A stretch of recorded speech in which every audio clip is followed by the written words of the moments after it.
أعوذ بالله من الشيطان الرجيم بسم الله الرحمن الرحيم يا ربي بالمصطفى بلغ مقاصدنا واغفر لنا ما مضى يا واسع الكرم kasahamun tayang hegra saat-saat darurat jelema nyokot duit bang kemudian golangkeun ku nyana teu kaputer jadi kutuk ku Gusti Allah jelema Islam mah jelema iman mah haram sia akhirna ya otomatis imahna kapan di mereka di lawangna teh naon gara merekna rumah ini tuh kan sia tah janyaho akhirnya jelumanya dibawa kan itu ke penjara. Naon nu dibaca kunyana Allahu Akbar Allahu Akbar. Di jalan aya nu geulis teu hayang neuleuh. Teu hayang neuleuh keur menghadapi neraka jahanam. Kumaha engke aing jeung polisi Allahu Akbar. Salat mah teu Allahu Akbar. Allahu Akbar timbul keluar sorangan Allahu Akbar saat-saat darurat. Mentak ku Gusti Allah teh sok dicoba jelema anu tadina susah getol ka masjidna. Kemudian ku harinya dibere harta loba, dagangna maju beuh nu biasa Jumat berangkat jam 8 atawa jam 10 minimal. Ku hari mah geus eueuh Jumat acan ditelepon teh keur aya di puncak, minggu kamari mah minggu ieu mah keur aya di Lembang. Minggu berikutnya nyana aya di Bali, kabelah itu namanya nate aya di Paris, Ambo. Budak pohara teh. Isuk-isuk nyana sarapan di Inggris, sore-sore nyana dahar di Paris. Lain jelema leutik teh moal aya di majelis ieu moal aya. Moal aya mah kelas warteg kabeh. Kadeleuk aing beungeutna ge beungeut warteg. Oh masalah. Aduh. Tah ieu jelema sugih pohara geus teu nyahoan masjid. Nah, cek Allah berarti lain syukuran sia ka aing, kadanan sia ku ngasakeun dibere penyakit dah. Jantung. Kolonel. Sia salah ngomong. Masih jantung kayak kolonel. Tuh, nges gue lupa omong sih, bodoh. Ngacak-ngacak urusan baik.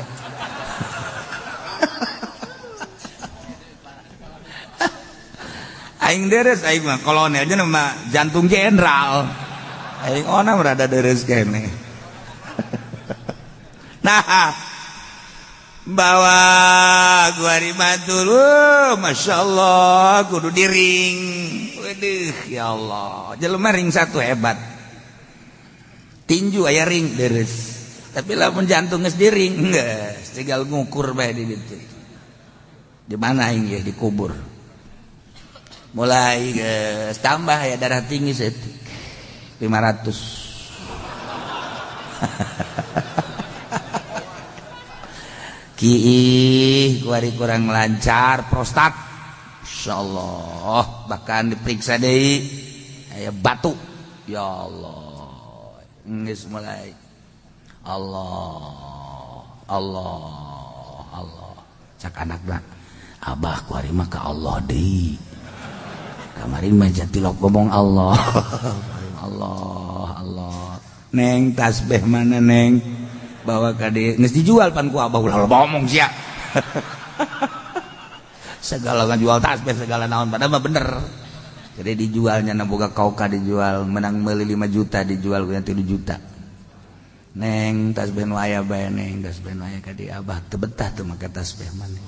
Bau pohar aja dibere nu gede neng. Ulah nu leutik-leutik. Ngeuna Allah tuh. Barang geus darurat mah tetep Allah. Bari rada deres dibawa ka imah geus bisa lempang. Boh jeung genep baju mah geus mandi cenah.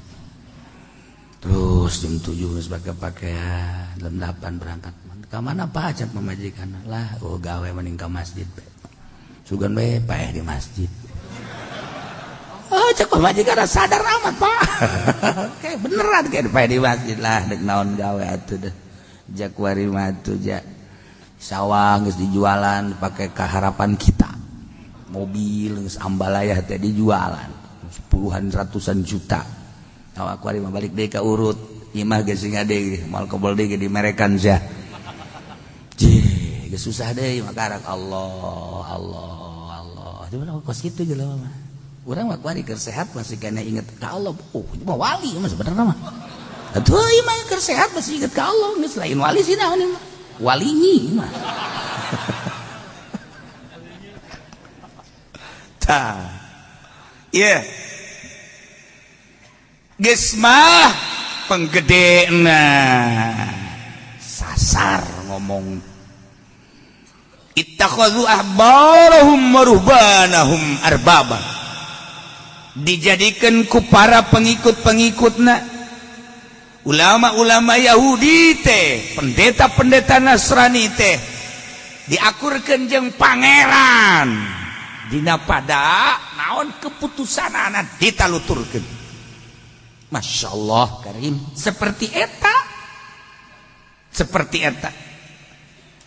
ngaulah-ulah barang turun kangjeng Nabi ke alam dunia diutus jadi rasul teh ngaulah-ulah nuturkeun Muhammad sapira Muhammad budak kamari ulah iman sia ka Muhammad ya Muhammad mah sapira aja lemahina ulah nutur-nutur Muhammad sia sebab Muhammad mah pembohong. Tateh dikitu-kitu ku Yahudi jeung ku Nasrani kangjeng Nabi teh ngayakeun tindakan dakwah anu berlanjut kana perang Yahudi jeung Nasrani kucar kacir tapi tetep kade iman mah ulah sia ka Muhammad kurang kumaha Abu Jahal kurang kumaha Abu Thalib kangjeng Nabi mamang ieu mah asal maca syahadat bae percaya bahwa kula rasul dijamin ku kula engke di hareupeun Allah kula rek usul ngalieuknya dek maca 2 kalimat syahadat ditoel ku Abu Jahal sok sambarangan suhudat syahadat ban urang maka kentong nagara sanu teu nyahun Abu Jahal sanu teu nyahun Abu Thalib ulah terjadi deui kanjeng Nabi kan ngajak mang asal maca 2 kali syahadat ngalieuk anjeun teh nu alamin teh amat alo ieu teh percaya emang ge kakarak gedeg maca 2 kali toel iku ih sok sambarangan ulah sok sailu-iluna teu meunangeun ilu teu meunangeun Masya Allah terus datang ka kangjeng Nabi perang di Madinah Yahudi kucar kacir pertama ke Suriah kemudian ke Israel ke Palestina lain-lainan di sekelilingna tetap baik nya ulah-ulah percaya ka kangjeng Nabi itu ulah kade nah iyalah Yahudi jeung Nasrani seperti itu mantap dijelaskeun aya naon sih di jerona ya ayyuhalladzina amanu wahai jelema-jelema nu ariman wahai para mukminun wahai para mukminat inna katsiran minal ahbari war rubani sanjanya mayoritas di para ulama Yahudi mayoritas di para pendeta Nasrani tela yakuluna amwalan nasi bil batil yakin nyana ngadaharan harta-harta manusia dengan cara nu salah. Masya Allah lemun kurang dilempeng-lempeng ya babacaan teh bakal kaget kurang. Allah ngabahasakeun layakuluna mangan cek bahasa Jawa kronjo iku mangan cek bahasa lemes nama dahar tuh lemes eta wis dahar tuh lain mangan Serwara-weruh. Dolan-dolan ge ning Jogja. Lah iya aja ning kronjo wae. Nah, dahar. Aya di nu leuwih lemes. Madang. Lemes. Aya deui babadog. Aduh, Gusti, bahasa Sunda mah, bahasa Sunda kaya. Dimimiti dahar, tuang dahar, kemudian daang, madang, babadog, loba jasa. Ya Allah, aya deui gagares. Ya Allah. Aya deui lebok, aya deui nyatuan. Pau badak sakumaha keboplen. Aya teh bapana ka anakna nyatuan tah. Hei, ngadidik anak si kos kitu. Nyatu. Tapi tadi kulon mah ngetren nyatu, sense nyatu. Lain sia dia geus nyatu. Kos teu boga salah ngomong gitu teh biasa banget. Sugih Sunda mah sugih. Badak lamun jelema encan bisa bahasa Sunda can sampurna. Sunda mah sugih jasa. Masya Allah. Bahasa Indonesia onam saeutik. Bahasa Sunda Masya Allah. Nah, kan lamun bahasa dahar kudu kadaharan. Sangu atawa lalauk atawa kitu naon ngaran bubuahan. Tah eta bahasana ya kuluna. Ai ka dieu mah amwalan nas. Amwal makan tina malun amwal. Pirang-pirang harta. Ai harta makan mimiti baju tangarana harta. Kemudian sepeda motor kendaraan tangarana harta mobil. Imah termasuk harta. Semen, pasir, eta harta besi, paku, eta harta sawah, pak, eta ngaranna harta. Jadi lamun kurang dilempengkeun bahasa teh sanyana lolobana tina para penggede-penggede ulama Yahudi jeung pendeta-pendeta Nasrani mah osok ngadalaharan paku-paku manusia. Ambo. Pasir di daharan punya, batu bata, besi, sawah digegelan. Geus kitu jamualan asma. Tak ieu teh neropkeun bahasa uklu kana amwal asa teu ngeunaheun. Teu ngeunaheun. Geus aya anu pagedrug ngahijikeun kalimah hiji ka kalimah sejen teh horeng aya parantina lamun deuk nyieun mubtada jeung khobar nahu syaratna anu sah dijadikeun mubtada teh kudu isim naon khobarna teh kudu kumaha ketika mubtadana ieu adalah mubtada mufrad ke khobarna ge kudu mufrad deui di mana-mana mubtadana tasniatun ke khobarna ge kudu tasniah deui sebab aya khobar teh kapan hukum ngaranna geus aya hukum mah atuh kudu akur jeung anu dihukuman mun jama deui tah kan ngeunaheun urusan maca dina fiil kudu aya fa'il syarat kudu aya jawab eta urusanana alfiah.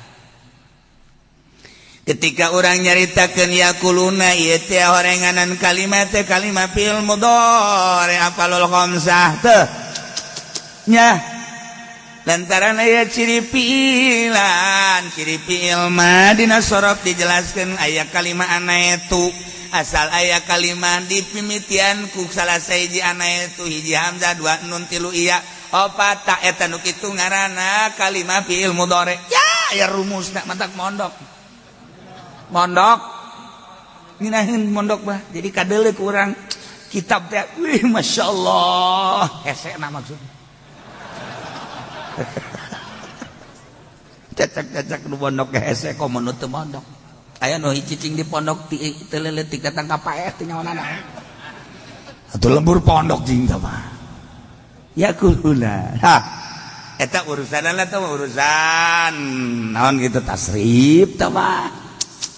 Nah, lamun urusan anak urusan rahasia jeung rahasia eta mah ngaranna ilmu ma'ani di dieu mah nyaritakeun teu sapagodos bahasa gadahar kana harta masa sih eta pendeta teu menang aya harta-harta manusia aya manusia ya nih masyarakat boga sapeda kejukunyana dipen tadi gegelan di dahar modar sia pendeta mobil gitu kan amal tadi mun paku di dahar da kitu meureun amual mah kita tuh teu akur teh kajen kumaha ge maka atuh di dieu yakuluna meureun lain mana hakikat mantap Imam Jalal nafsiran la yakuluna teh yakhuluna tah ngeunahna tafsir teh ngeunahna ayat tafsir teh kos kitu lamun teu ditafsiran urang teu make tafsir misalna Muhammadiyah anti ulama misalnya Persib anti ulama. Nah itu salah saya tiga masalah sih. Pos tepangnya hona bae sia. Ari. Teu make ulama geus teu make tafsir geus sain mah. Layakuluna teh kuari bade manaan ku hakiki ngadahar. Amalanna kana harta manusia. Tanyakeun ku urang ka Muhammadiyah. Bahasa ngadahar kana harta teh maon? Ayo sia. Akur tak kitu. Nah, ngajegeg nya nah. Tuh bahasa ngajegeg itu bahasa keren. Nanti Vietnam itu. Ngajegeg. Tah. Atuh berarti orang menuturkeun mufasir ya Imam Jalaluddin teh. Di dia Imam Jalalain nyaeta manehanana teh nafsiran yaquluna teh maka yaquluna berarti ukluna bimana akhlu urang geus dibejaan nu mantak kulawani ge geus dibejaan mun ca dibejaan mah teu wani kula ge berarti atuh kuari mah yaquluna fi'il mudhari bimana yaquluna berarti atuh kuari mah nginjem bahasa berjalan tina fi'il mudhari geus lamun berjalan dina fi'il ngaranna isti'arah tabaiyah Winjarot pipilin au fiharfin au mustaqin fatabiatun tapi aya rumusna. Geus atuh ngaran-ngaran tabayyah mah berarti milu kana asliyahna. Atuh cokot urang masdarna yaquluna teh uklu atawa aklu.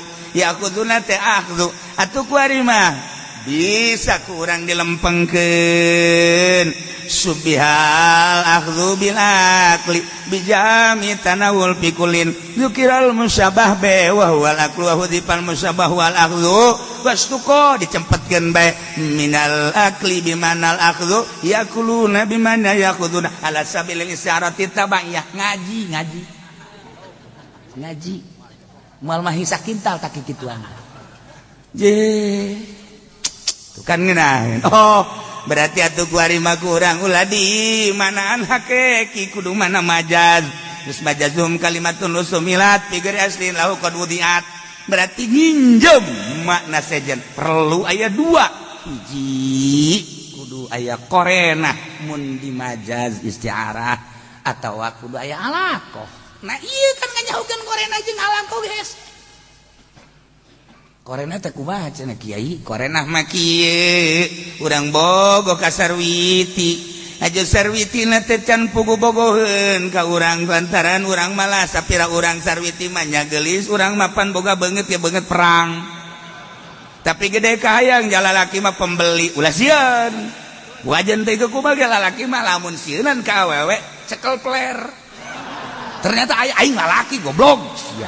anya kudu sieun ku awewe kitu kuduna jadi lalaki mah ieu mah sieunan ka awewe teh sieunan lain lagi teh mah beti pos kitu tunggu da masih balik ngaji baru ringas we bagusan sieunan ka awewe salama beuh kudu isin ka awewe ulah wani mah teh kudu isinan cara kangjeng Nabi mah isin lamun naon teh urang geus jauh ti kangjeng Nabi oh, urang mah aya awewe jauh kana ge.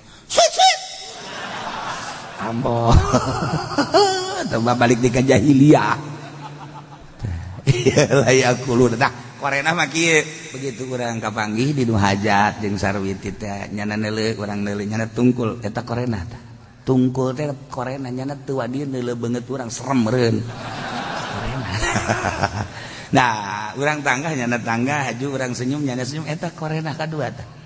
nomor katilu mata urang tring nya ge tring geus ieu mah nista maja utama geus saya tilu waduh geus mantep jasa ieu geus eta geus korena eta kos kitu nah lamun urang bogoh kanyana aju ku urang disenyuman nyana tungkul ku urang disenyuman nyana manyun wah geus ieu korena keneh kos kitu ye negara teu kondusif ya manyun tak korena dan lain-lain engke eta mah dibahas lamun urang keur ngaji gesatu kuari malaya kuluna teh bimana yakhuduna majaz gesatu kuari mah mantep ku urang teh di mana anana hei para mukminun sanyanya lolobana ti kalangan ulama Yahudi jeung pendeta-pendeta eta pada nyararokot kana harta manusia kan geunah ke cenah eta kunaon atuh teu langsung yakhuduna bae aya maksud Gusti Allah teh nu mantak ku Gusti Allah langsung layakuluna lantaran di dieu teh hendeuk nyaritakeun azamna hartina azam teh nyaritakeun gegedena harta makan jang dahar berarti malzum lazimna mah tina harta mulai ngaluhuran tah tina harta lazim berarti malzum na makan dahar berarti itu yang nyaritakeun urusan gegedena horeng gegedena harta mah jang dahar azamu arkanil haj arpa gegedena rukun haji azamul haj arpa ay azamu arkanil haj nah itu kene mabit ku ari lo Bandung ngahartikeun mabit teh kudu sapeting bae lantaran cenah bahasana azam eta teh miceun nu kos kitu teh mantak ulah sok ngamanasikan ku sorangan yen manasik mah deuleu bae manasik menang ti ulama jadi ngeunaheun urangna engkeuna henteu saralah ulah sok aju ngahartikeun ku sonda ieu kan urang geus dibejaan nah berarti layakulun teh dilangsungkeun ku Gusti Allah malzumna di dieu geus kurang kaharti atuh berarti lamun ku urang dijadikeun mursal mah ieu teh moal kaluar tina alaqah iliyah jeung maluliyah tawa lazimiyah jeung malzumiyah ngaluhuran beuki teu kaharti bae kan kun teu mondok mah isi ngaji naon cenah kiai kalaluar coba ge nu ngarti jeung nu teu ngarti loba nu kaluar misalnya ieu kuari nu ngarti diuk nu teu ngarti kaluar atuh hampir kaluar kabeh pingpinanna sieun kaluar teh lah make priwit trip keluar semua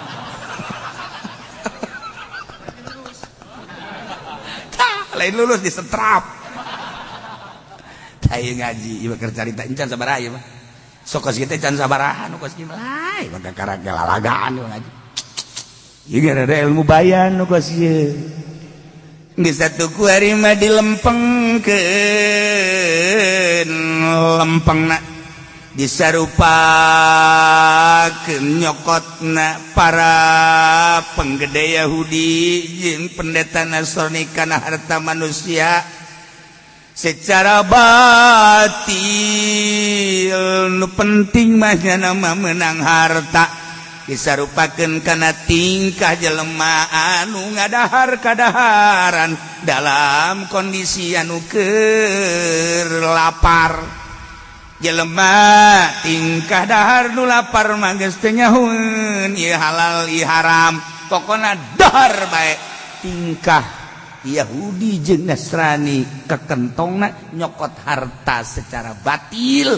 deuk di mana bae jeung kumaha bae lir teu beda jelema dahar ngadahar kadaharan dalam situasi keur lapar di mana bae kumaha bae sikat habis kan selesai itu berarti kan pohara dumantak ngabahasakeunana Gusti Allah la yakuluna amwalana sibil batil teh ieu dimajazkeun rahasia majazna adalah mubalaghah tuh kan beunang ai ku ngaji-ngaji mah tuh beunang di mana cenah kiai cak nu teu masantren puyeng malah mah tah eta lewat gaji teh kudu sing tamat ulah waka kararau ngaji mah 5 tahun kakarak bisa masak doang sakieu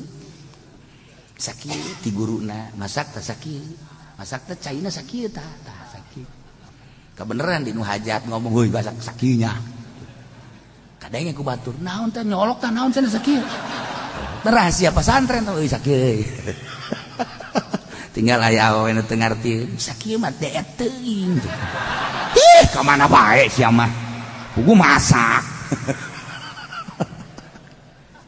la yakulu la amwalat mubalaghah berarti kan pohara nah geus moal bisa ditarjamahkeun kos kieu mah kudu dijelaskeun urang maca Quran terjemahan atuh sakitu kituna bae tapi ketika kurang geus dijelaskeun pihartieunana wallahu a'lamu bimmuradih Allah ngainformasikeun ka Kangjeng Nabi wahyu ngaranna melalui malaikat Jibril bejakeun Muhammad ka para mukminin bahwa sanyana mayoritas lolobana ulama Yahudi pendeta Nasrani pohara pisan manehanana nyokot harta ti bawahanana kumaha bae carana nu penting hasil harta dosa lah bisa ditebus untuk kepentingan gereja lah untuk kepentingan umat lah kunyana tetap dicokot padahal jang kepentingan pribadina masing-masing dijelaskan di Al-Quran bohong untuk kepentingan gereja bohong untuk kepentingan umat bohong dijelas kepentingan pribadina layakuluna amwalanas bil batil contohna karisya fil hukmi make sogok menyogok dina ngahukuman siapnya ngahukuman asal disogok siap dosa ieu pokona mah diampuni asal bayar sekian baheula aya bintang film di Indonesia nu ngalam klip Sandra baheula manehanana berzina jeung Suzana dipermasalahkeun kan di Indonesia berangkat jana ka Swiss ka ditu itu teh tidak mere manehanana jang membayar dosa bayar di Swiss sekian kudu nyaho nominal balik ke Indonesia nyana bebeja saya sudah bersih dari dosa telah ditebus oleh saya dakwah teh kikituan teh maksudna mah abe urang nyaho para muslimin muslimat horeng dosa teh di Kristen mah bisa dibayar dakwah teh kos kitu teh ngan urang Indonesia na be los bayar ku sia lebok ku sia teu hayang aing mah aing mah kajian kos kieu ge kudu dosa dibayar teu hayang aing mah teu percaya aing mah mendingan istighfar teu kudu mayar aing mah babari aing mah tuh itu di Indonesia Nailah sogok menyogok dina ngahukuman ieu mah baheula kabelah dina manggeus lain ngahukuman dina soal-soal gereja jeung kagerejaan kayahudian geus kuari mah ambalaya hakim daek ngahukuman kudu make riswah bae itu kene jaksa ngahukuman kudu make sogok-sogokan bae itu kene pengacara ngacarakeun teh kudu make sogok-sogokan bae emang Kangjeng Nabi diutus teh jang ngembangkeun kos kitu lain arsalahu bil huda wa dinil haq ketika teu akur jeung utusan Kangjeng Nabi diutusna motif Kangjeng Nabi diutus teh jang arsalahu bil huda wa dinil haq nyana kos kitu kaluar ti aturan Kangjeng Nabi geura modar si hakim geura modar sia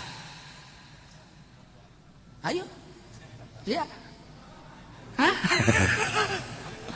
nek asup digawe ge tetep bae kudu nyogok aya nu geus ngaluarkeun 3 juta tambah deui 3 juta tambah deui 3 juta geus 9 juta orenganan kabur jelemana kasus kos itu loba jasa daya nu asup gawe alhamdulillah dengan 3 juta kita mere deui 3 juta keun bae tah mah aja asup tapi kan nyogok aya daya yang jadi PNS nyogok di manehanana teh teu gede tah mangan sakadar 30 juta naik aya nu 60 juta masyaallah hayang naik eselon tina eselon 5 hayang jadi eselon 7 emang aya eselon 7 ku aing bae naik nyogok ya Allah ya Rabb mejeuna jang bupati matina sogok menyogok ge jangan songkeun diri ka neraka jahanam sedang sakitu ge jadi bupati teu kudu tinu sejen-sejen tah tina sogokan bae ge asup ka neraka meujeun digiring ku polisi ja polisi ge men sogok-sogokan bae Oh, raja sogok polisi mah. Urang. Trit. SIM. STNK. Pentilnya kemana ya? Ya jasa polisi mah ke pentil. Coba sennya. Ah, ini mati. Pak, ini mati urusan saya. Tapi saya kan pengamanan. Kalau mau belok ke kiri, ini sennya mati. Kalau udah tabrakan, siapa coba yang... Nah, ya kalau gitu ntar saya ke bengkel. Bukan begitu masalahnya. Iya tuh, ini kan motor saya. Saya untuk menjaga keselamatan saya masuk bengkel. Insya Allah dah, saya beliin dah sekarang juga. Udah saya minta izin berangkat. Bukan begitu. Ini urusannya bagaimana? motor orang muntabrakan paeh orang. Nah, nyana keamanan gitu doang. Nah iya gimana? Pak ya, banyak orang tuh kalau ngasih jangan banyak orang. Tempat sepi dong. Kita harus punya etika dong, pakai etika. Masukin kemana kayak kemana. Mantak eta kenek tur mulang zarah. Geus jarah gua nya sakenek tur asupeun bae ke tempat korek api. Asal trit bang. Geus teu nyilek-nyilek deui, tah polisi teh aya na kos kitu tah. Lewat deui asupkeun deui, trit titit. Kula nanya, itu sinaon? Rahasia teh mah kiai cek ganten teh. Geus ulah hayang nyaho kiai mah kiai bae. Engke heulanan beusi aing jadi supir naon.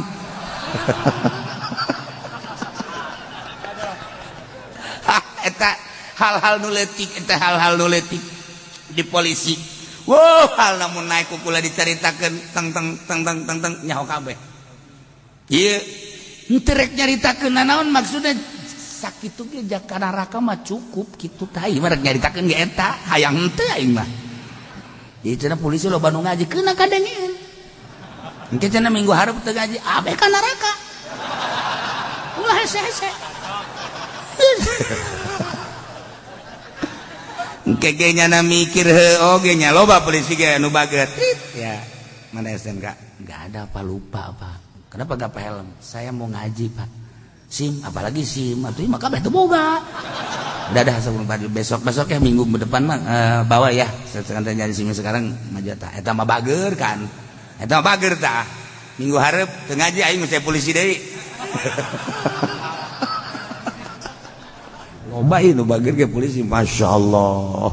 Nah, ieu keur carita teu bager da, geus puguh perpolisian, geus puguh atuh ayeuna mah perhakiman perjaksaan, risyad fil hukmi.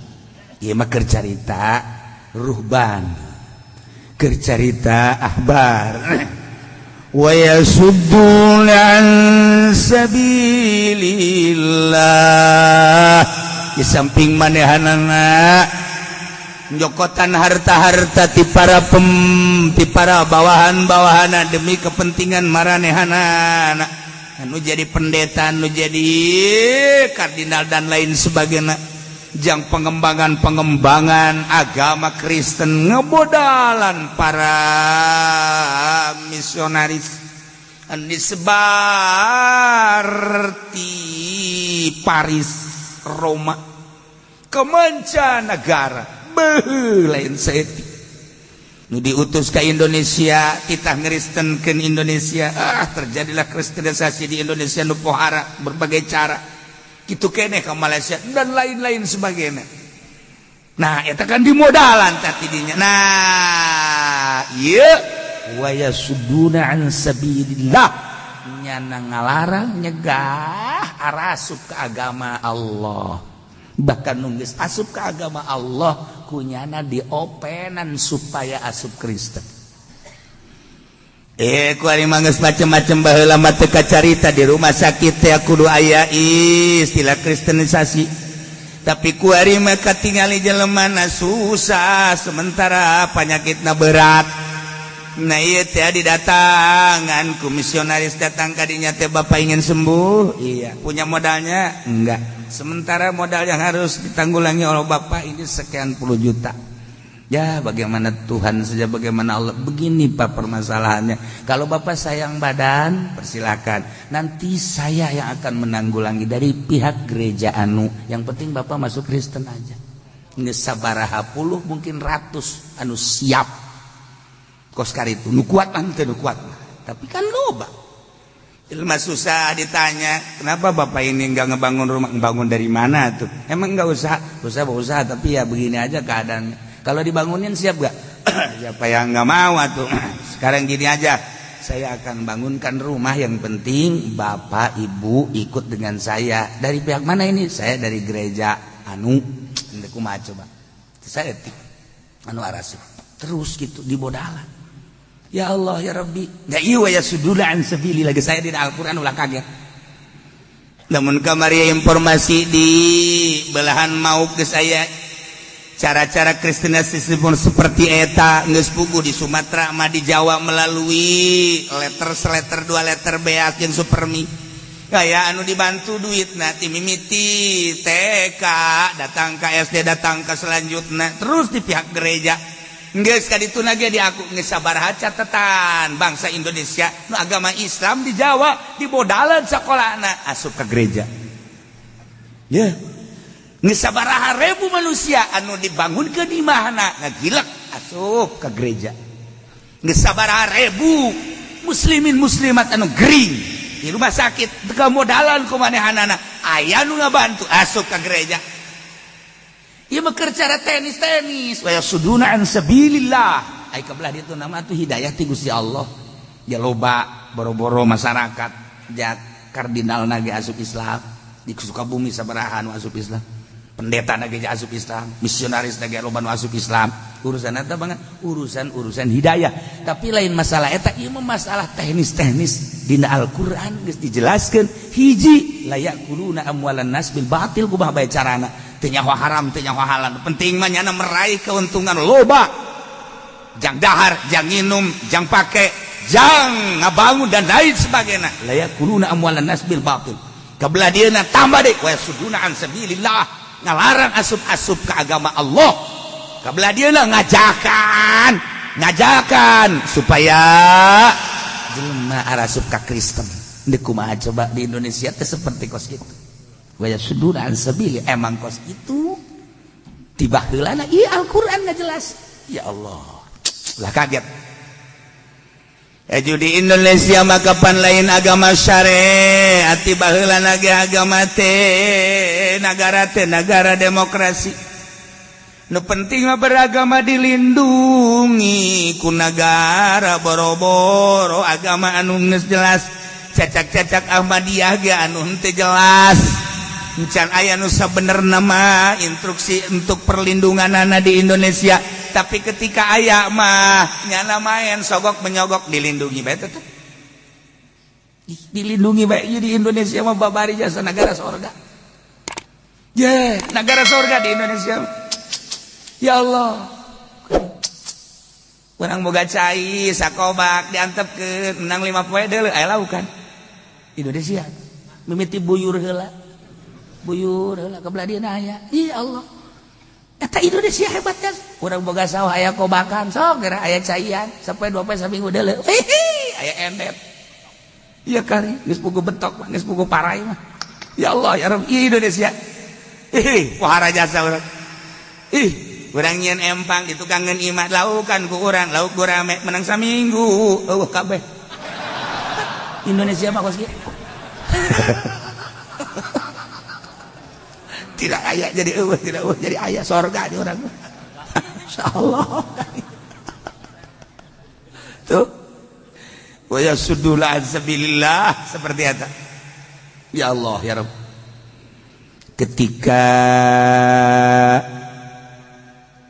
Umar bin Abdul Aziz menjabat jadi raja aya ngaran Hayyan seorang gubernur anu manehanana nyuratan ka Raja Umar bin Abdul Aziz di jero suratna kurang leuwihna seperti kieu Tuan Raja Umar bin Abdul Aziz yang mulia saya sebagai gubernur Baghdad bernama Hayyan melihat dari kebutuhan masyarakat ketika masyarakat sedikit maka membayar upeti lah masyarakat Sekarang telah banyak masyarakat dan telah berjalan perekonomian. Mulai dari pertanian dan perdagangan tidak lagi membutuhkan bantuan-bantuan dari pemerintah. Dengan demikian harap kepada Raja Umar bin Abdul Aziz yang mulia, tarik soal upeti sudah tidak usah diperlakukan lagi. Wassalam hayyan. Baheula mah hebat takos gitu. Jawab, terima kasih Gubernur Hayyan yang mulia dan sangat terhormat. Kemuliaan dan kehormatan Anda bukan dari manusia, tetapi pemikiran Anda yang langsung kepada Allah. Saya terima atas informasi Anda bahwa masyarakat tidak perlu lagi lambaian tangan upeti dari pemerintah, sebab telah terlihat banyaknya masyarakat dan mampunya masyarakat bertani dan berdagang.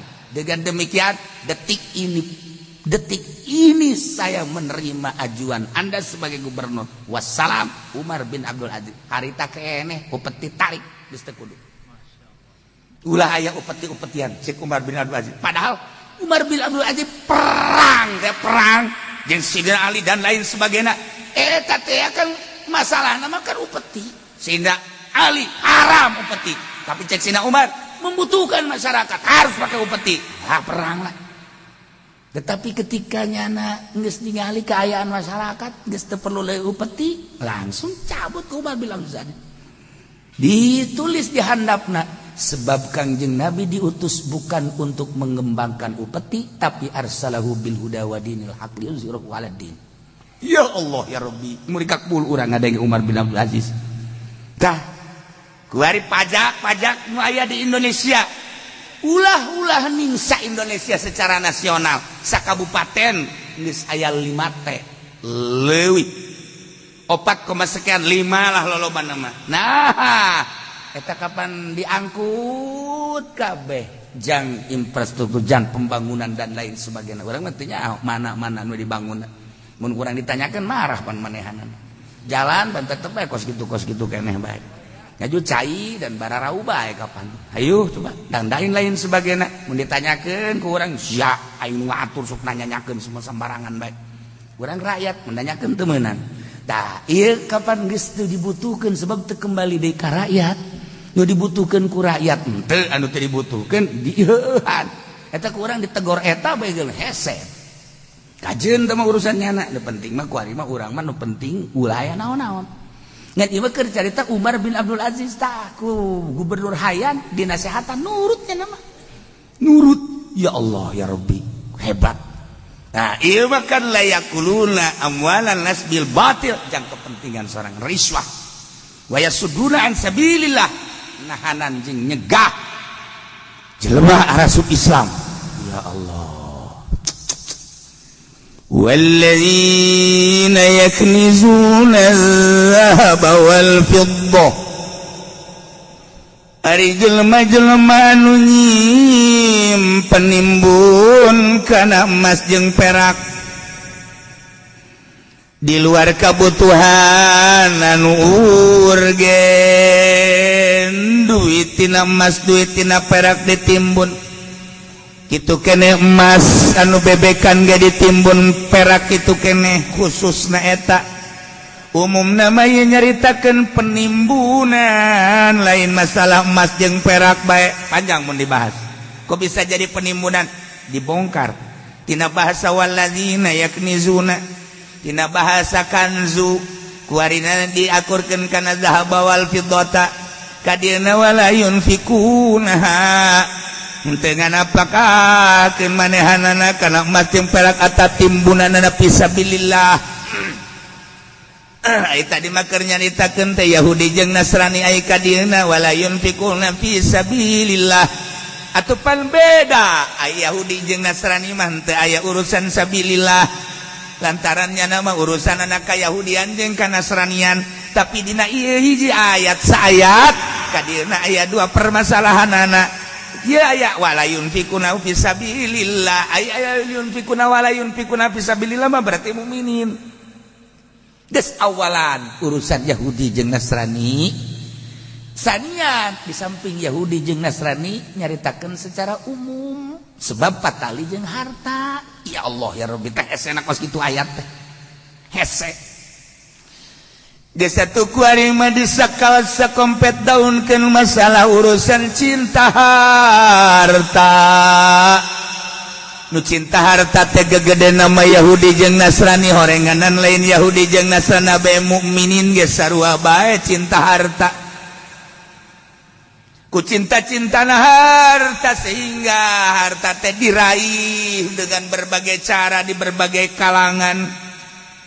Kiai neangan harta melalui ayat-ayatna. Kadeuleuh mah bangun nyana ngembangkeun agama di luhur panggung saudara-saudara sekalian. Korenganan di jero nama amplop.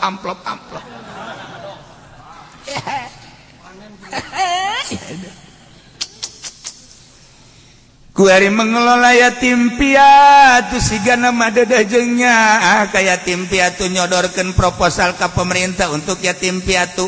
Yatim piatu mah dibagi horenganan ketua yayasan nama ganti mobil tina Karimun jadi tuh sia nu ngajawab aing mah toser doang. Eta cinta harta bagus gitu bae. Lantaran cinta harta kajen teuing mah nyogok 30 60 juta bahkan 150 juta ge nu penting aing boga kedudukan. Geus teu nyaho haram teu nyaho halal bil batil. Masya Allah kan. Geus pugu nu tadi dicaritakeun mah ieu mah kiai jadi DPR kiai jadi DPR kiai jadi DPR kiai jadi DPR kiai jadi DPR kiai jadi DPR.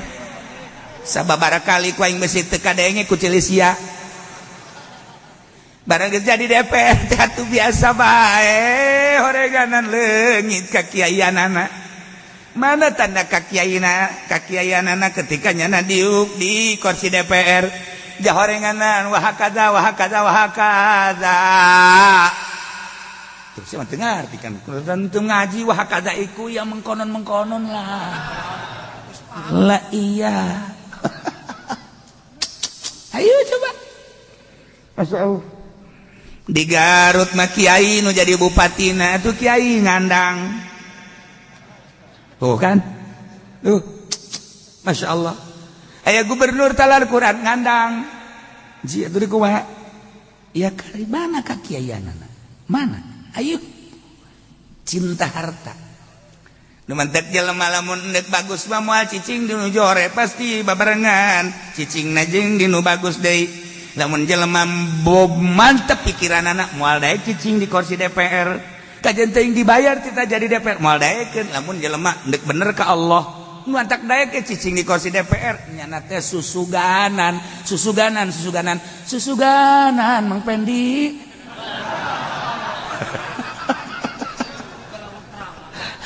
Ya Allah ya Rabbi susuganan intu cenah negakeun agama atuh mangga bae. Susuganan bet tegak agama dan ukara sabuk urang kieu bae LGBT mana tuh datang ka disunamikeun ku Gusti Allah can kabahas secara tuntas malah deuk ngacak-ngacak negara anu geus kondusif agamana adzan diulah digandeng-gandeng aingnya mah nyana deuk memperjuangkeun atuh hanteman di dieu. Ayo jilbab kuari jadi masalah di Indonesia mah atuh geus teu kudu dimasalahkeun jelema berjilbab kabeh. Paingan cek Habib Lutfi enggak usah dimasalahkan jilbab mah yang penting hati kita pakai jilbab. Waduh. Iya, masa kepala pakai jilbab, pakai kerudung, pakai cadar. Main-mainnya ke pantai.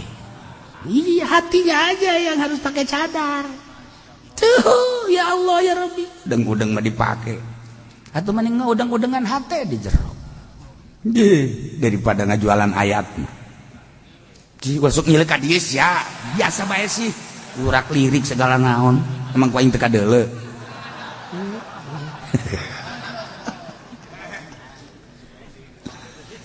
walladzina yaknizuna adz-dzahaba wal fiddah ari jelema-jelema Yahudi jeung Nasrani khususna umumna mukminin mukminat di mancanagara anu nyimpen kana emas jeung perak tegas nama nyimpen kana harta banda dek emas dek perak dek duit dek pare dek segala rupa juala yunfikuna fi sabilillah teu daek ngaluarkeun hartana di jalan Allah yakni la yuaduna minha haqqahu minaz zakah wal khair teu daek zakat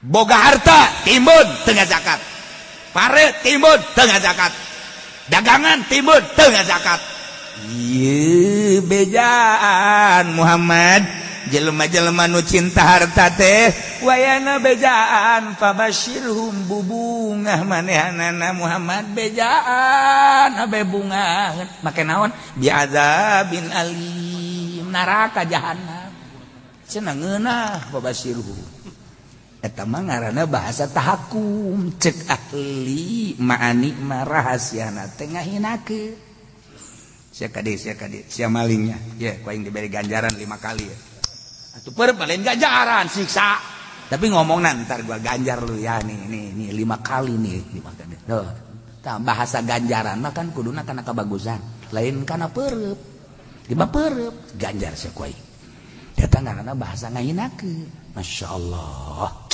Nah iya geus sarua jelema anu nimbun harta teu daek ka zakat nah ieu fabasyirhum bi'adzabin alim bere beja nu bagus bakalna engke mun pare tilok di zakatan ku wereng pare teu di zakatan bakalna ku simet pare teu di zakatan ke bakalna ku bangkong nah ieu engke bakalna teh ku macem-macem kasaatan dan lain sebagainya Allah ieu harta teu di zakatan dipake meuli mobil anu maling harta ditimbun teu di zakatan bakalna engke teh bakal nyiksa nu maling eueuh jarapih naon eueuh kan awakna gering dibawa ka rumah sakit masyaallah kari tuh keur baheula mancan boga sapatu awakna sehat lantaran susah teu kabeli sapatu barang ku hari masuki ka beli sapatu mahal beli sapatu nage merek beli cuman rada tiruan menang di Cibaduyut tapi herang akur jadi menang beli di Inggris akur ya iya ku hari mah sapatu boga cuman dina sukuna ya borokan maning mana keur ieu teu boga sapatu sehat suku ku hari boga sapatu tapi borok maning mana ayo cenah kiai mah kitu sih ngomongna ulah kitu eta mah kitu bae siksa biasa binalik meureun ieu meuli sapatuna teu beres tuh ya Allah ya Rabb ieu siksa kalau mah inget ka siksa inget ka Abu Nawas terkenal kakiaianana di Baghdad di samping terkenal kakiaianana nyelenehna pika keheuleun jelema tapi pikar sepeuh kitulah wali ngomong sadaek nyanyana ditangkep ku raja sering tapi raja elehan bae wae ditangkep cenah mah geus jirinting we ka ditu tapi eleh we ngadu dalilna eta Abu Nawas waktu kula ka Baghdad ka ditu berserakan keneh teu bisa zarah ka kuburan Abu Nawas lantaran can diberesan harita Abu Nawas kabeneran giliran khutbah di masjid jelema narempok ka Abu Nawas mantap jelema hadir loba asal Abu Nawas bae khotibna loba asal Haji Pendi jelema males loba nu henteu Jumat aing daripada Jumat di imaman kunyana mending teu Jumat ieu Abu Nawas mah daya tarikna pohara lantaran ti isu ke masjid pas Abu Nawas naik kan turun duh jelema sebab ti isu kabeh karang cak Abu Nawas kok jadi sararek ieu cek ini waduh bahaya ieu Abu Nawas assalamualaikum warahmatullahi wabarakatuh langsung azan Sono harudak kabeh. Sono. Waduh. Mana budak sono? Harudak kabeh. Jadi kabeh unu tunduh. Udah jaga. Wah, cak masyarakat sono di mananya? Terus bae Abu Nawas maca khutbah Alhamdulillahilladzi jalla wa ala ahmaduhu li jami'il ayati wal ala wa ashkuruhu syukran wa afiya minal bala wa atubu ilaihi min kulli wa fi'la. Sono naon Abu Nawas? Terus bae usikum bitaqwallah. Jelema molotot kabeh. Eueuh, ngan culak-cilek lain ngadengekeun seuneu mana seuneu. Beusi kahuruan. Cara kamari kan keur berjamaah aya gempa, pan berangkat kabeh ka laguan, mesti ditinggalkeun ka imam-imamna pan. Iya, seuneu geus beres, karek nanyakeun, "Mana seuneu Abu Nawas?" Tunduh teh aya seuneu, mana seuneu? Seuneu neraka leuwih bahaya daripada seuneu Sunda, daripada seuneu dunia. Oh, tunduh teh mawa seuneu sia eta. Wah, dikikieuan kabeh ge. Kabeh ge kikieu. Nah, ieu keur ngaji aya tundutan seuneu neraka eta sebenarnya. Ya Allah, ya Rabbi. Ente cenah kieu kita tadi melotot. Melotot batasi meuteun. Ila fabashirhum bi'adzabin alim. Ya Allah, ya Rabbi. Jelema-jelema anu cinta harta bakal neangan harta.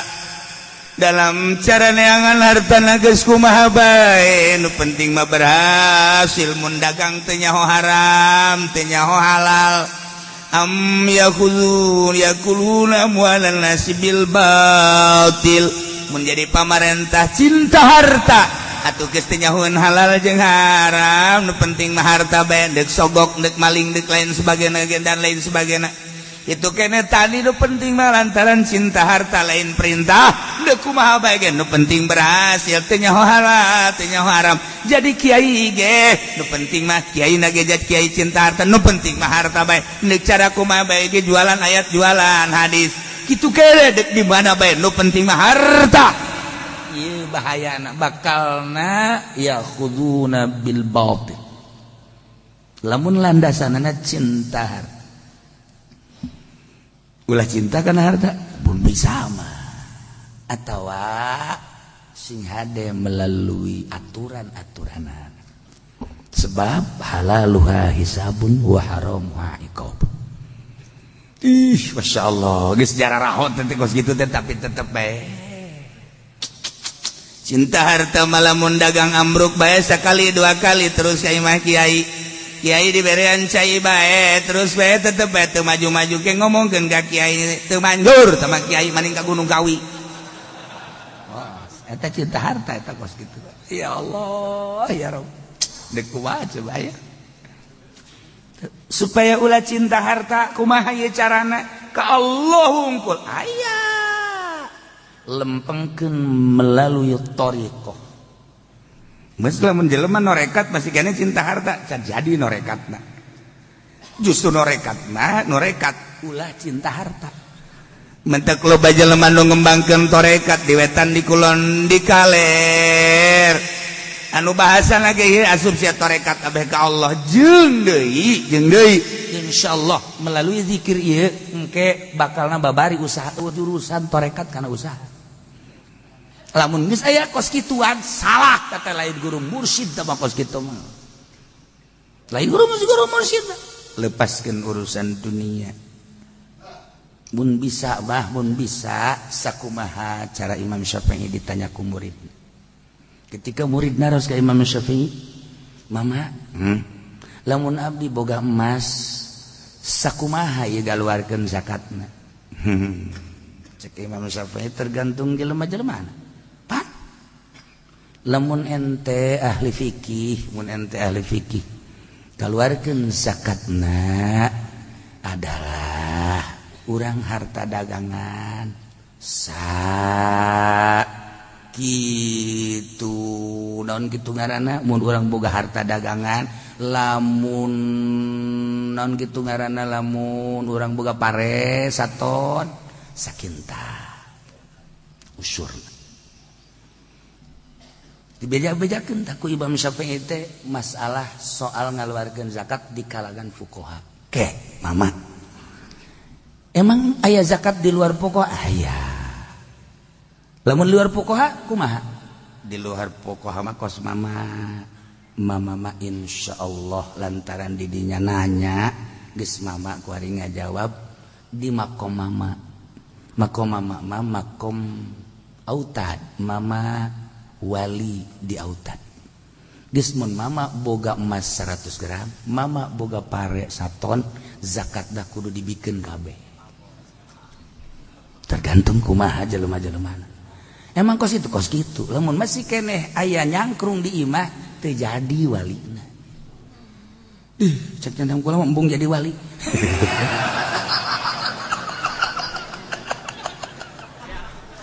Tolong jelema teh kos gitu. Lihat orang jadi wali teh. Tapi geuning mama loba bae pan Imam Syafi'i mah lamun deuk ngajar teh make bajuna aja 2 rangkep. Hiji di jeroan nomor kedua jubah nomor baju top nomor katilu baju jubah sorban lagi 3 kan Imam Syafi'i mah nomor kahiji irtida nomor kedua nomor katilu udang-udang heula 2 udang-udang kade 3 nandakeun sugih kan Imam Syafi'i teh sugih Imam Syafi'i sakitu dibikeunlan we Allah nu ngatur cek Imam Syafi'i aya jelema dagang bae susah bae jelema tani bae nombokan bae aya jelema nu cicing bae teu boga naon biasa. Aya jelema cicing dilobakeun ku Gusti Allah. Ih, teu urusan Allah tuh kadi jaman, nu penting ulah ta'alluq ya qalbu. Oh, kitu nya mama. Selama masih kena ta'alluq mal dijadikeun jelema eta mah ngaranna kamangmang. Jeh. Kamangmang. Mal beres jelema mikih bae mah lamun jelema mikih benten sauk capek ibadahna capek sebab usolin lagi kudu usolli fardhu zuhri 4 rakaatin Allahu akbar kos husu padahal blon loh dan memikir sepanjang-panjang teh insyaallah nak pan aing eta aya kos tarutain sejak kaula salat zuhur 4 rakaat makmuman karena Allah. Oh lamun teu make kitu teu sah-sah salat. Salat fikih. Salat thariqah mah lain, Allah neuleukeun, urang neuleukeun. Pada neuleukeun, hadirkeun. Allahu akbar. Geus eueuh sejak kaula. Salat hakikat bener lain deui. Allah. Lain aing nu salat. Lain aing nu hirup, lain aing nu gerak. Hirup aing hirup Allah, gerak aing gerak Allah. Allahu akbar. Teu boga rasa diri nu aya rasa Allah. Juh, haji urang di mana ye? Aing mah di mamana cekeun. Aing mah pikir teu becos, aing mah teh kata.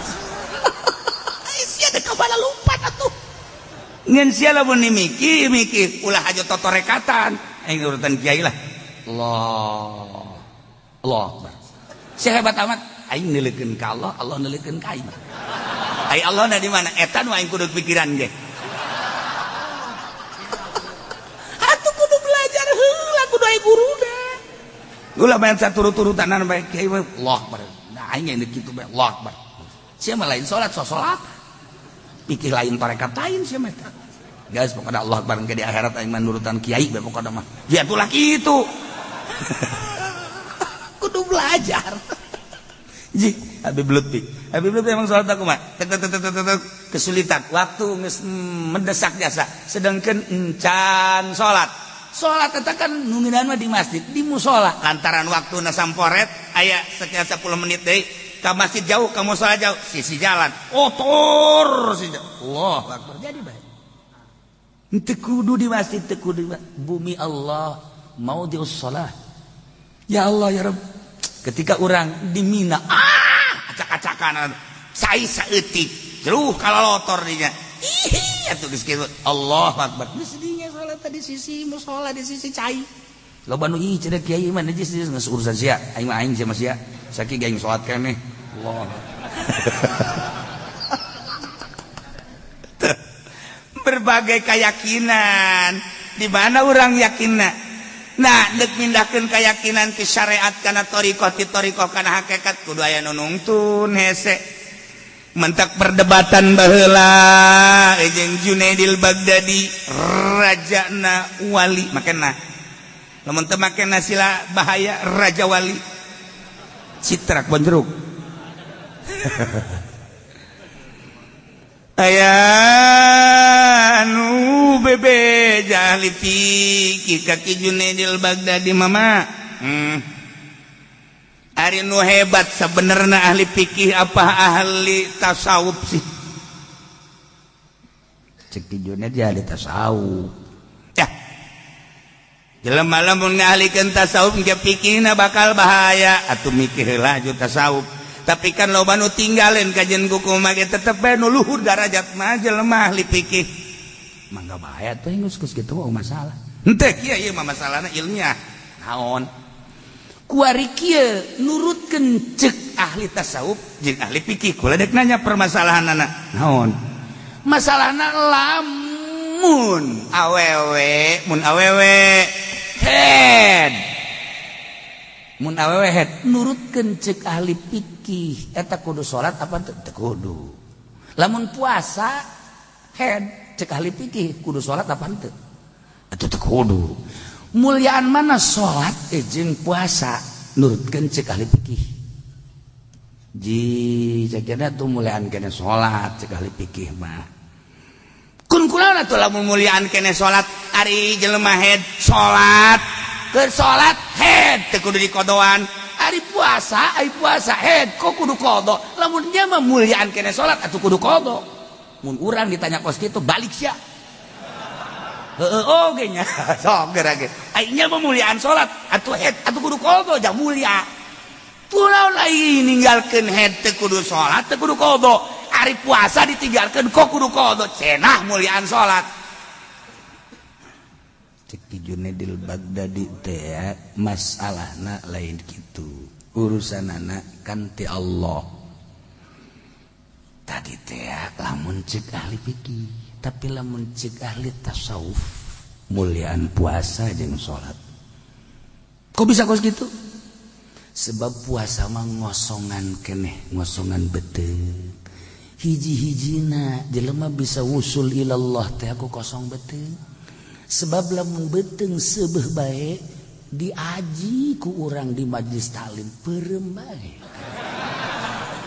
ieu permasalahan salat ge salat aya aturan maghrib 2 rakaat ku sebab kaburu tunduh isya kitu keneh malah mah aya nu ngosor salat subuh jadi sarakaat pohoannya aja kudut bae tah ieu fikih tapi lamun tasawuf puasa do lebih utama batan salat ai kitu mah geus kaluar ti aturan Kangjeng Nabi teu bisa diperdebatkeun sebab Kangjeng Nabi mah nyaritakeun teh syariat di luar syariat aya khusus Hudzaifah dibere ilmu khusus Sayyidina Abu Bakar dibere ilmu khusus Sayyidina Ali dibere ilmu khusus dan lain-lain sebagainya nu dibere ilmu khusus teu dicaritakeun ka muridna bae dicaritakeun contohna model hudang ti peuting teh Kangjeng Nabi teh ngamistikeun ka jelema nu endeg usul ka Allah kok mun geus usul sebab naon ti peuting lah jelema indah jasa ibadah ceuk ahli fikih mah mendingan kene sare ti peuting sebab dalilna ge fantashiru fil ardi wabtaghu min fadlillah ayat Quran kene di mana peuting sare lah sebab jang sare ulah sok pake nonton TV SMS segala WA-an ulah teh peuting teh ngomong nonton bola mah nya kiai nonton bola eta mah kiai bangkrut teh mah kos kitu mah tuh tah ulah peuting sare berang fantasiru fil ardi tapi bagi jelema nu deuk ka Allah peuting kudu hudang bae sanajan teu babacaan hudang kieu di kursi geus kieu sapoe 2 poe 3 poe ge mikir aing hudang tolol amat ge atuh mendingan ngalahudu cekna wudu heula aja cicingan tuh kamari mah teu boga wudu kali mah boga wudu kebal-kebal aing hudang teh atuh beureudan ngeunaheun salat lah Allahu Akbar 2 rakaat bae ka dituna mah jangan 2 rakaat cemi amat sih tuh nambah tah eta kos kitu tah geus eueuh jelema diangkat derajat jadi sholihin eueuh jelema diangkat jelema jadi wali peutingna kerek bae eueuh moal aya jelema kerek bae diangkat jadi wali moal aya cenah kula ka imah kiai kerek bae aing mah nipu sia can nyoreng cenah aing mah ka imah kiai keur teu HS bae turutan ku sia HS aing tuh kan lah kiai mah urang lain wali cing mah wali-wali daya tak perdebatan yang perdebatan loba anu disuguhkeun ka Imam Junaidil Baghdadi. Nah kesimpulanna nama dalam perdebatan teh geus ulah diwasalakeun menanglah ahli fikih cek Ki Junaidil Baghdadi geus nu hebat mah ahli fikih ahli syariat lantaran masyarakat ngabutuhkeun fikih ngabutuhkeun syariat geus masalah geus pokona mah nu hebat fikih bae da naon ahli thariqah jeung ahli tasawuf mah naon nu hebat fikih kembangkeun fikih kitu atuh kudu sadar cek cenah teh ayeuna naon teh sok teu ngaku eleh ih ngaku dira teu ngakuna cek Imam Junaidil Baghdadi geus masalah nah kuari aya dua murid dua kelompok nu ieu murid thariqah ahli tasawuf nu ieu kelompok ahli fikih luar biasa lobana ahli fikih ahli tasawuf mah ahli thariqah mangan saetik Kiai Junaidil Baghdadi teh horeng ngobrol teh keur ditonton ku murid-muridna masyaallah karim kuari Kiai Junaidil Baghdadi teh malangkeun batu dalekeun nya cek Imam Junaidil Baghdadi ka kiai ahli fikih teh ya urang balangkeun batu ka kelompok ahli tasawuf balangkeun Allah ahli tasawuf Allah batu pas dibalangkeun ka ahli fikih nyingkir batu bahaya urang kudu lepas tidak bahaya wala tulku biaidikum ila tahlukah mau ceramahnya na didinya kos ki fudoli bae kitu wala tulku dalam keadaan bahaya ge masih ceramah keneh ahli fikih mah goblok jasa tah Imam Junaidil Baghdadi pada praktekna hebatan keneh ahli thariqah sebab lain waktu ceramah tamah waktu ingat ke Allah balangkeun batu Allah ketika dibalangkeun ka ahli fikih awas nyingkir wala tulku biaidikum ila tahlukah bahaya ieu batu ieu geus ulah antepkeun batu kena saloyog-loyogna batu capek aing mah ngadenge kos kitu cek ulama ahli fikih aduh hampura berarti kan hebatan ahli tasawuf ceknya daripada ahli fikih mah nu tadi ku kaula disanjung-sanjung hebat ternyata kosong orang fikih mah wana naonan tok kuari urang gejeburkeun murid urang kacai tok digejeburkeun hiji tadi bejaan muridna digejeburkeun kacai Allah masya Allah nikmat ridho abdi digejeburkeun ahli thariqah begitu ahli fikih dikacaikan goblok cai ieu teh jang wudu ieu lamun kos kieu kan bisa pakai wudu apa henteu ieu ieu tolol ieu jelema nu ceramah keneh bae dicai ceramah eta potongan ki fudol ya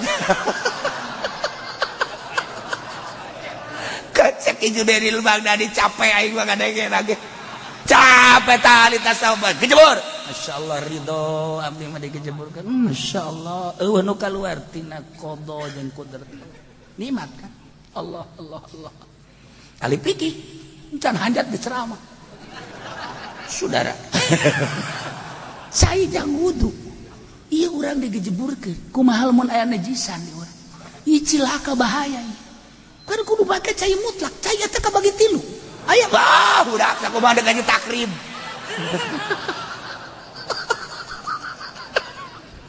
kos gitulah ieu carita ahli thariqah jeung ahli tasawuf teh ternyata orengan hebatan keneh ahli tasawuf dipanjang-panjang ya oreng geus 10:30